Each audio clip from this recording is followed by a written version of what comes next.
ಸಂದರ್ಭದಲ್ಲಿ ತನ್ನ ಜೀವದ ಹಂಗನ್ನ ತೊರೆದು ನೂರಾರು ಜೀವಗಳನ್ನ ರಕ್ಷಿಸಿದ ಕ್ಲಿಷ್ಟಕರ ಸಂದರ್ಭದಲ್ಲಿ ಜಲ ಅವಘಡದಲ್ಲಿ ಮೃತಪಟ್ಟ ಮೃತದೇಹಗಳನ್ನ ನೀರಿನಿಂದ ಮೇಲೆತ್ತಿದ ಆಪತ್ ಬಾಂಧವ ಖ್ಯಾತ ಮುಳುಗು ತಜ್ಞ ಈಶ್ವರ ಮಲ್ಪೆಯವರಿಗೆ ಪುತ್ತಿಲ ಪರಿವಾರ ಸೇವಾ ಟ್ರಸ್ಟ್ ವತಿಯಿಂದ ರೂಪಾಯಿ 1 ಲಕ್ಷದ ಚೆಕ್ ಅನ್ನ ಅರುಣ್ ಕುಮಾರ್ ಪುತ್ತಿಲ, ಈಶ್ವರ್ ಮಲ್ಪೆ ಮತ್ತು ಗೀತಾ ದಂಪತಿಗಳಿಗೆ ಅವರ ಮಲ್ಪೆಯ ಮನೆಯಲ್ಲಿ ವಿತರಿಸಿದ್ರು. ತನ್ನ ಮಕ್ಕಳು ವಿಶೇಷ ಚೇತನರಾಗಿ ತೀವ್ರ ಅನಾರೋಗ್ಯದಿಂದಿದ್ರು ಮನೆಯ ಪರಿಸ್ಥಿತಿಯನ್ನ ಲೆಕ್ಕಿಸದೆ ಪ್ರಾಕೃತಿಕ ವಿಕೋಪದ ಕಠಿಣ ಸಂದರ್ಭದಲ್ಲಿ ಜೀವದ ಹಂಗು ತೊರೆದು ಉಚಿತವಾಗಿ ರಕ್ಷಣೆಗೆ ಧಾವಿಸಿರುವ ಖ್ಯಾತ ಮುಳುಗು ತಜ್ಞ ಈಶ್ವರ್ ಮಲ್ಪೆಯವರ ಸೇವೆಗೆ ಬೆಲೆ ಕಟ್ಟಲು ಸಾಧ್ಯವೇ ಇಲ್ಲ.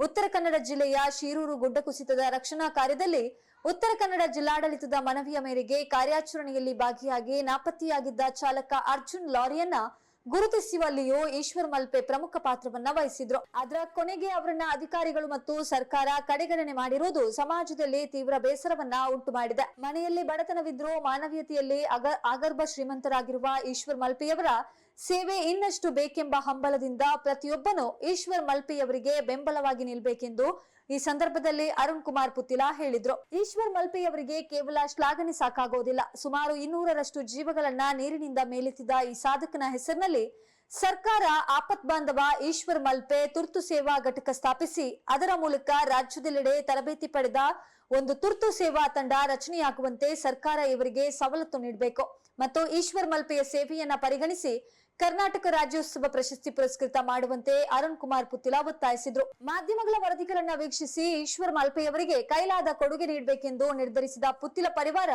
ಸೇವಾ ಟ್ರಸ್ಟ್ ನ ಪ್ರಮುಖರು ಪುತ್ತಿಲ ಬ್ರಿಗೇಡ್ ಎಂಬ ವಾಟ್ಸ್ಆಪ್ ಗ್ರೂಪ್ ನಲ್ಲಿ ಹಾಕಿದ ಒಂದು ಸಂದೇಶಕ್ಕೆ ಕೇವಲ 7 ಗಂಟೆಗಳಲ್ಲಿ 1 ಲಕ್ಷ ರೂಪಾಯಿ ಸಂಗ್ರಹವಾಗಿದೆ. ಇದು ಈಶ್ವರ್ ಮಲ್ಪೆಯ ಮೇಲೆ ಜನರಿಗಿರುವ ಅಭಿಮಾನವನ್ನ ತೋರಿಸುತ್ತದೆ ಎಂದು ಸೇವಾ ಟ್ರಸ್ಟ್ ನ ಪ್ರಮುಖರು ತಿಳಿಸಿದ್ದಾರೆ. ಈ ಸಂದರ್ಭದಲ್ಲಿ ಉಡುಪಿ ಮೀನುಗಾರರ ಪ್ರಕೋಷ್ಠದ ಸಂಚಾಲಕರಾದ ಮಂಚು ಕೊಳಮಲ್ಪೆ ಹಾಗೇನೆ ಉಡುಪಿ ಹಿಂದೂ ಯುವ ಸೇನೆ ನಗರ ಅಧ್ಯಕ್ಷರಾದ ಸುನಿಲ್ ನೇಜಾರು, ಜಿಲ್ಲಾ ಬಿಜೆಪಿ ಪ್ರಧಾನ ಕಾರ್ಯದರ್ಶಿ ಪ್ರದೀಪ್ ಕುಂದಾರು, ಯುವ ಮೋರ್ಚಾ ಉಪಾಧ್ಯಕ್ಷ ಧನುಷ್ ಮೊದಲಾದವರು ಈ ಸಂದರ್ಭ ಉಪಸ್ಥಿತರಿದ್ದರು.